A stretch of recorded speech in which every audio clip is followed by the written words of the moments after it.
read you a story. This is from the Tao of Daily Life. It's called The Lock. Once upon a time, there was a vault containing gold, diamonds, and gems, and a sturdy lock guarded the door to this vault to keep its contents secure. And the mighty crowbar came by and saw the lock as a challenge. He had never encountered anything he couldn't demolish before. Did they really think that they could keep him out of the vault with one simple lock? Well, the crowbar was thick and a heavy bar of iron. Countless crates and chests and cabinets had disintegrated before his attack, and he took considerable pride in his strength and destructive power. Looking at the lock, he decided he should smash it just to make a point. The crowbar struck the lock, expecting it to break apart, but it was unaffected, and this surprised him. And so he struck again, putting more force into it, and he got the same result. The lock didn't even show a dent. Now he was becoming annoyed. Using his full strength, the crowbar struck again and again, and sparks flew, and the noise was deafening. And when finally he stopped, exhausted, he was amazed to see that the lock was still in one piece. This was the toughest obstacle he had ever faced. So we come in on this spiritual path to learn the secret of how to make things easy on our life. And when I say easy, I mean the magic prayer, the secret prayer. That book has sold 4 million copies. The secret, just tell me the secret prayer and I'll say it. And I'll say it 100 times a day, because if we get that secret prayer, the door will open, they promise us. Those of you who've read the book, 4 million have read the book, and that red bike is going to be on the other side of the door. Isn't that what they tell you? You pray for that little boy. Little boy probably never even came into this church, never even did any deeper work, never even went to therapy. Little boy prays for a red bike, and what do you know? He gets that red bike. Unenlightened little boy living in South Dakota doesn't even know who Buddha is, gets his little bike. And if he can get his little red bike, well then why can't I get a man to love me?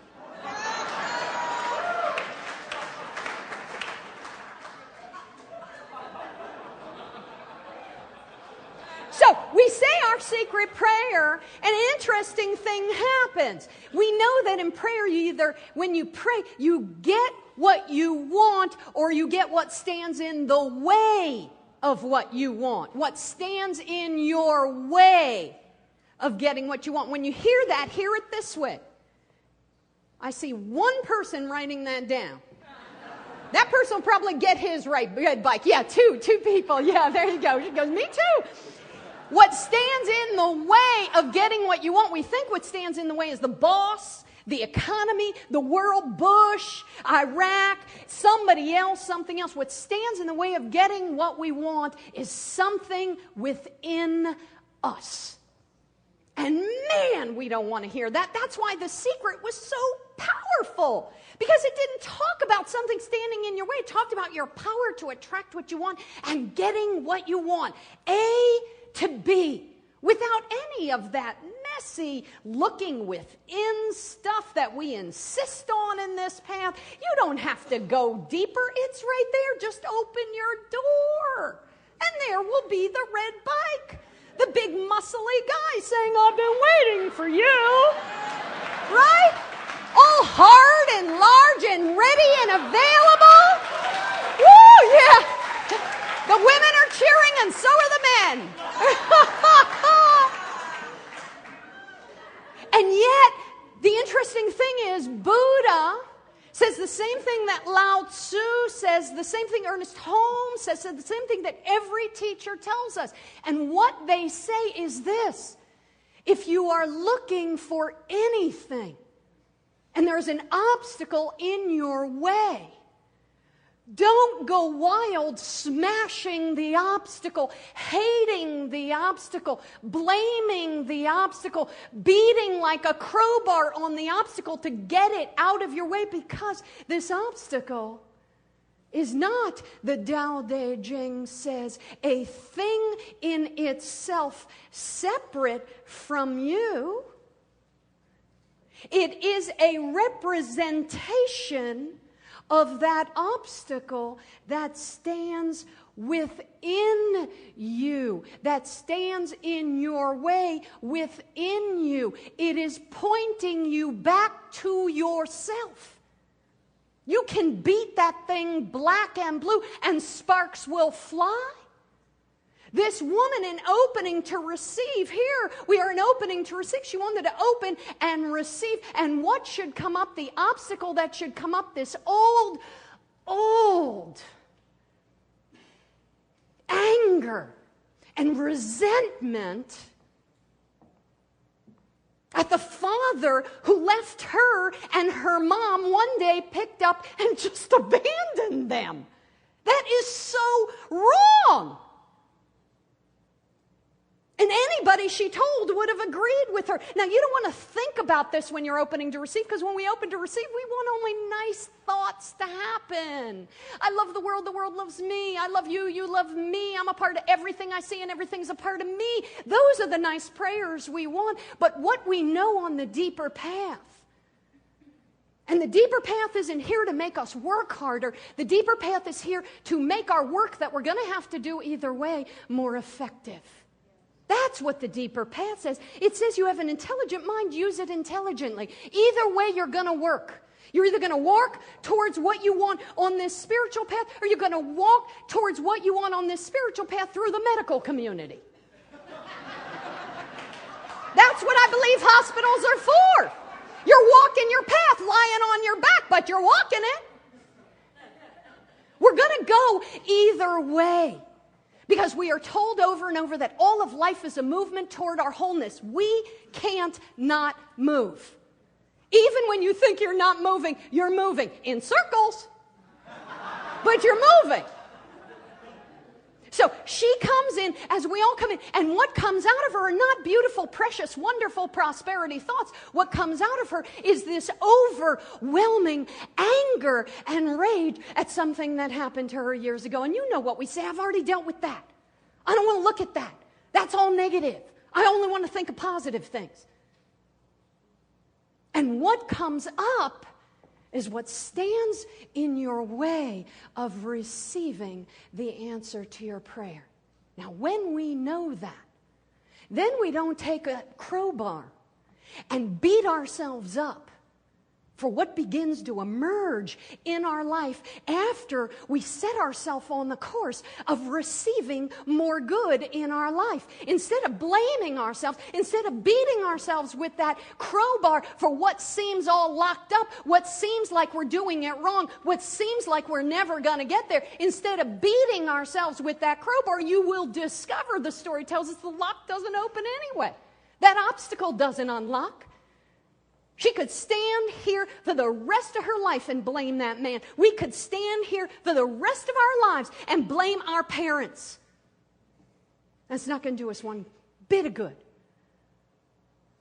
And we think sometimes that the statute of limitation on blaming certainly our parents goes on probably for 600 years. But actually, you have probably extended the statute of your limitations by probably a decade or two. Because it doesn't work.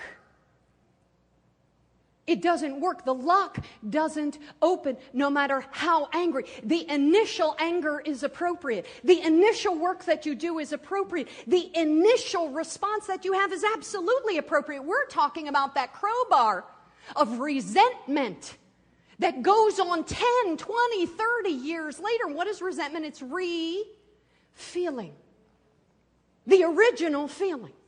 And you do it again and again, and look at this other layer we put on. We do it again and again and again and again, and then we blame ourselves and feel ashamed. And I should have gotten over this. So we layer on that layer of resentment, shame, and guilt. And it gets all sticky and it gets all messy. And we don't want to end up there, and we don't have to end up there when we understand when those thoughts emerge, when that obstacle emerges, it's not here to blame you, shame you, punish you, to make you blame yourself, punish yourself. It's here to point the way. And what is it pointing to? It points to something in us. And why is it pointing to something in us? It's pointing to something in us that needs healing. It's pointing to something in us that needs healing. Why? Because the law tells us, as within, so without. And what does that mean? If there's a fist inside of me, there's going to be a fist around me. If there is a fist within me, I'm going to use it. And I'm going to first use it on myself. So when we talk about being open to receive, we're talking about an open hand. And when an open hand is in the shape of a fist within us, it's not open. So what is this obstacle telling her? The first thing that comes up is this old resentment that comes up, not to use as something to blame or punish ourselves with, but to look and say, oh my gosh, this is something that's coming up that's telling me it's standing in my way of receiving the answer to my prayer. Why? Because I asked to open to receive, and this is what's come, this memory. Now hear this. This is not about doing the work that allows us to feel our feelings. We're supposed to. We're human. We're supposed to feel our feelings. We're not supposed to transcend them in a minute. We have a human body and we need to feel what we're feeling in the moment. The path says just don't feel that same feeling 15 years later. Move on. Move on.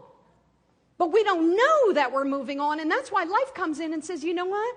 There's something standing in your way, and we don't even know it. We don't even know that something is standing in our way. We don't even know that our hand isn't open to receive. That's why life comes in to show us. And once we get the hang of understanding as within, so without, we begin to understand that every obstacle is here pointing to something within us that's standing in our way of receiving what we want to receive. So listen to this. Okay? This was the toughest obstacle he had ever faced. And God, she had worked on this with her father. She had worked on it and worked on it and worked on it. Well, the crowbar was still trying to figure out what to do next when a key came along. He looked at the key. He saw that it was very small compared to him. The difference between them was dramatic. He was massive and muscular, and she seemed insignificant and weak. And she asked him, were you the one making all that racket? Right? So there is a doctor down who used to work at the Hawaii State Hospital for the criminally insane. Okay? His name is Dr. Len. He was Hawaiian, or is Hawaiian. And he worked in the ward in the Hawaiian State Hospital. He worked in the ward, the specific ward for the criminally insane. Now, when they hired him, an interesting thing happened. This was a ward nobody wanted to work in, I think maybe for obvious reasons. The staff were afraid to even go into work. They said the staff would walk down the halls with their back against the wall because they were afraid to have anybody behind them. He said turnover was so high and absenteeism was so high and sick days were so high because they were afraid to come in. They were full of fear. So he comes in and he says, I want to work this way. He says, I want an office and I want all the files of these people. Okay, some of them were shackled. Many of them were medicated. I want all the files of these people and I want an office, but I don't want to see any of them. I don't want to see any of them. I don't need to see any of the people who work here. And he went into his office, and an interesting thing happened. Because as the story goes forward, we understand that not with a crowbar, but with a key, he began to heal every last person on this ward. Now, what did he do?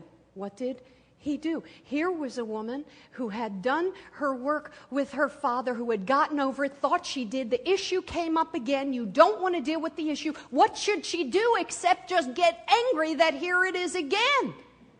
And what did he do? So the key asked him, Were you the one making all that racket? And he said, oh, you ain't heard nothing yet. Just let me catch my breath and I will show this lock who is the boss. And don't tell me we haven't dealt in our penal system with people in exactly that way. You show pressure, I'll show pressure. In fact, our country lives that way in the world. You do something to me, I will do that same thing back to you. Not looking deeper, not taking a breath and responding to the heart of the matter, just reacting. An eye for an eye pretty much sums up our foreign policy.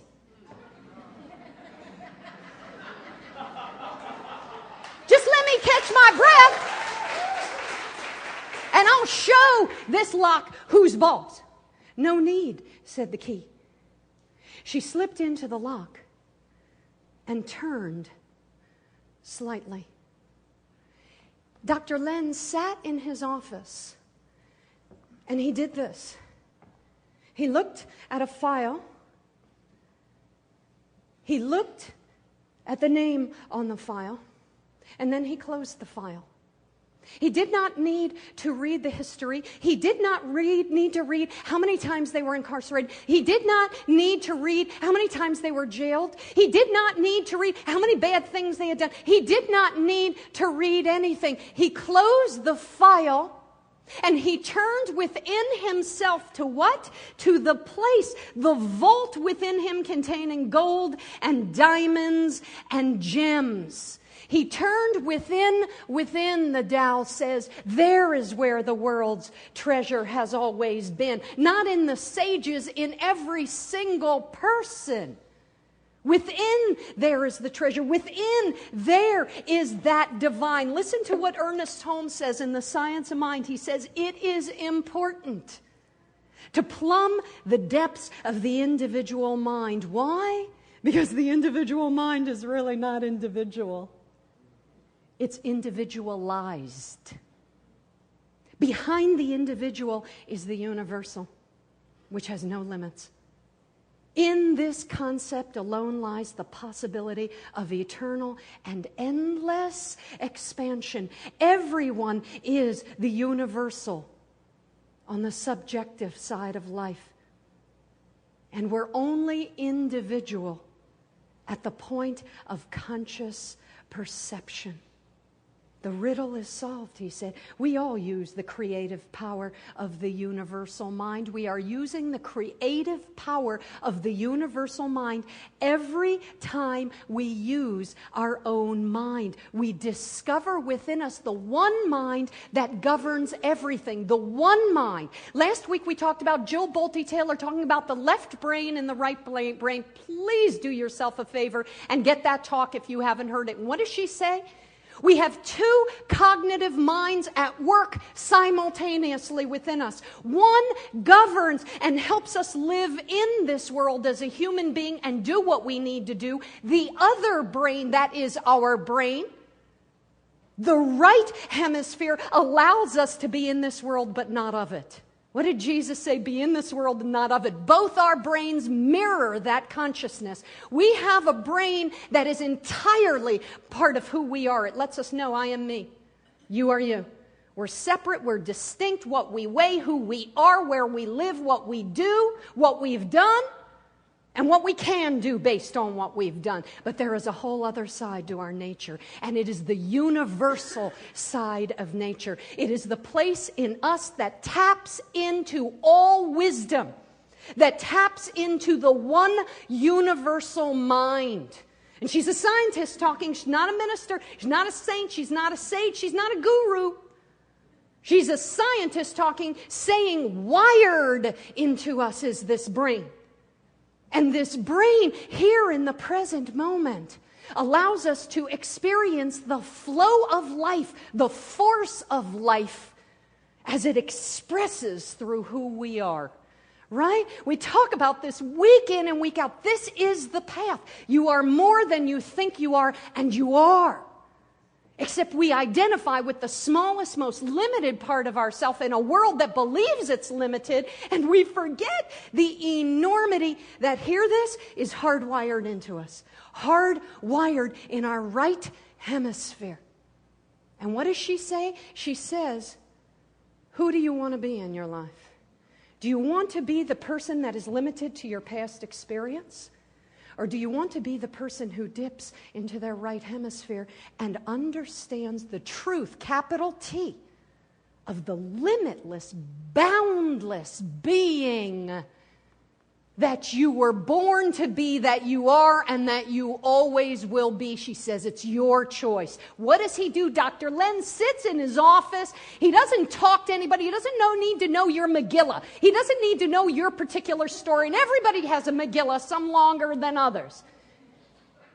He doesn't need to know your story. He takes a step to the right. He takes a step into his right hemisphere. He takes a step within. You can call it what you want. We call it by many names. He takes a breath and he goes a little bit deeper and connects to the place in him that is universal mind. That is universal mind, not his mind, greater than his mind. It's individualized in him, but it ain't individual. It's universal. And he taps it. He taps into the place that knows everything. And he says these words, I'm sorry. I love you. I love you. I love you. That's it. So this woman, who's now 40 years old, can't receive her good, is not married, doesn't have work she loves, has a life that is empty.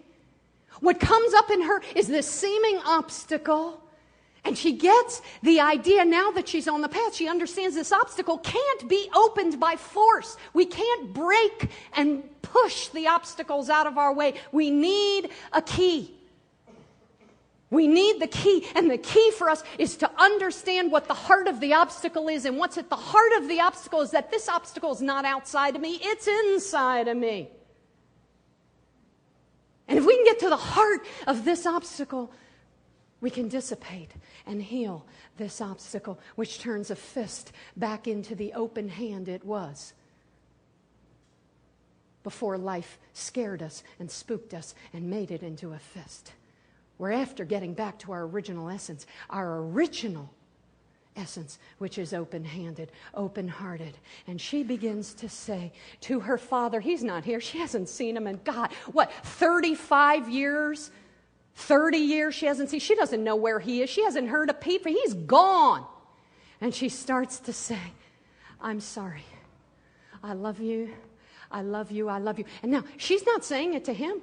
She could be saying it to her.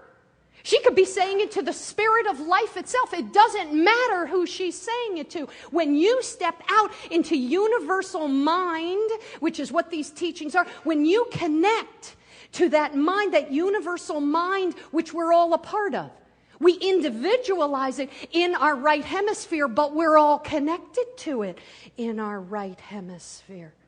We all live in it. And if you don't believe me, you just have to try on some of these for size, and you will discover how true it is for you as for anybody else in this room that has tried it. When you go into universal mind, you are speaking these words. The Tao Te Ching says the net of heaven.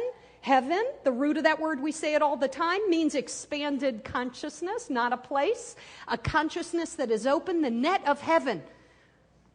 Holmes calls it universal mind. The net of heaven spans the entire universe, and not a thing slips through.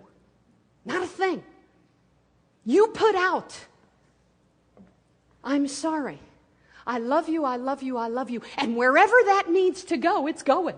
If it needs to go in you, it's going. If it needs to go in someone else, it's going. If it needs to go in anybody who is connected at that level of mind, there it will go. Not because you sent it there, you sent it out. You sent it through. And it's not just, I'm sorry, I love you, I love you, I love you. It's this. Listen to what Holmes says. He has this great line from Love and Law. There's a paper missing. All right. It's a good thing I memorized it. He says, right? I hold these things up because it makes it seem so much more official. Like a really important person has said this.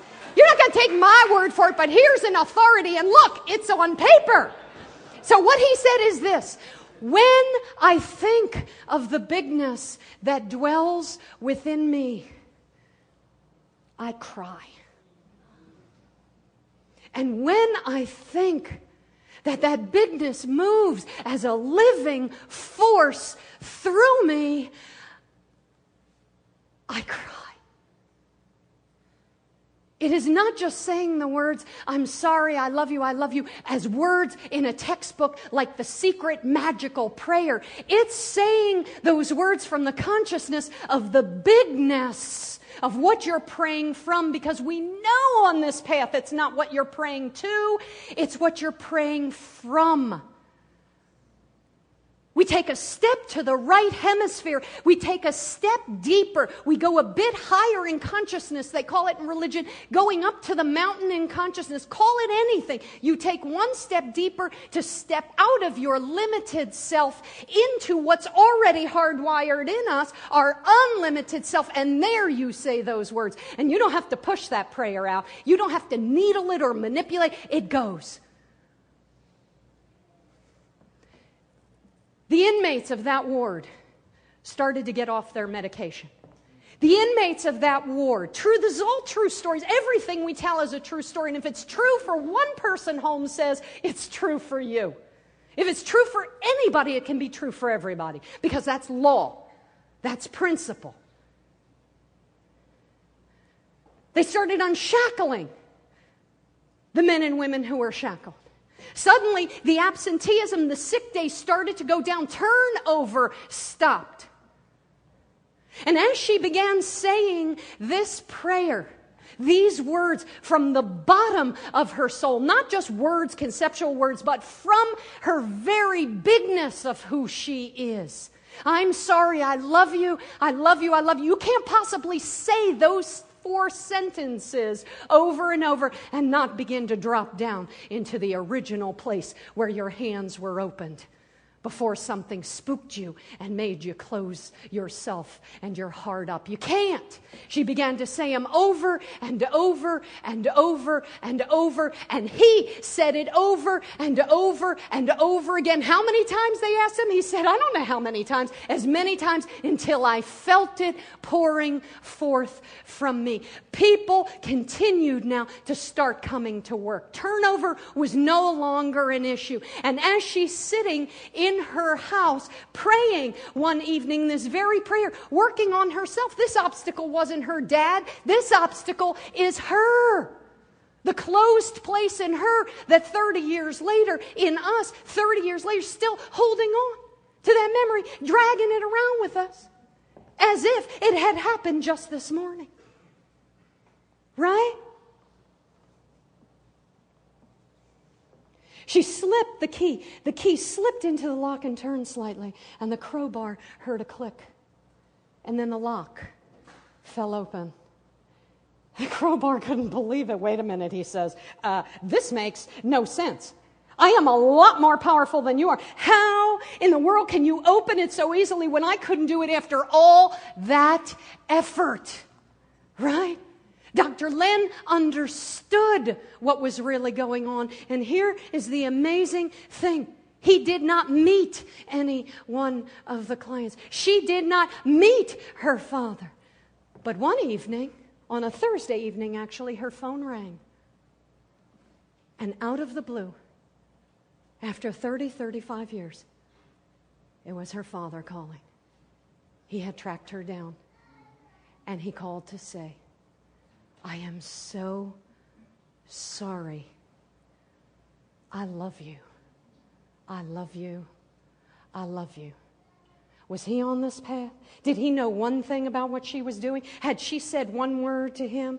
The net of heaven spans the entire universe. We are all connected in the right hemisphere. We have access to the universal mind, to each one of us at this deeper level of being. And he called and reached out to her.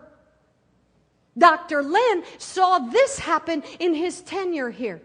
Everybody was happy to come back to work. Nobody was afraid to work. Nobody was taking sick days. Everybody was coming back to work. And as the men and women were getting off their medication and being unshackled and setting themselves free quite mysteriously, an unbelievable thing happened. Today, that ward is out of business.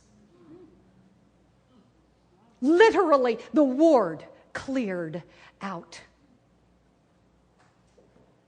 How can you open it so easily when I couldn't do it after all my effort, the crowbar said. And the key told him, because I am the one who understands the heart of the lock. When we understand the heart of every obstacle that is put on our path, we will understand that it is within us. And this is a glory. For when we understand it is within us, we then have control over healing it. And as we begin to work on the healing of the obstacle that is within us, we begin to heal ourselves and to open to receive. And as we begin to heal ourselves and to open to receive, we begin to heal the world. Understand the heart of the matter, and you will be able to put your crowbar. We will be able to put our crowbar. This nation will be able to put its crowbar down.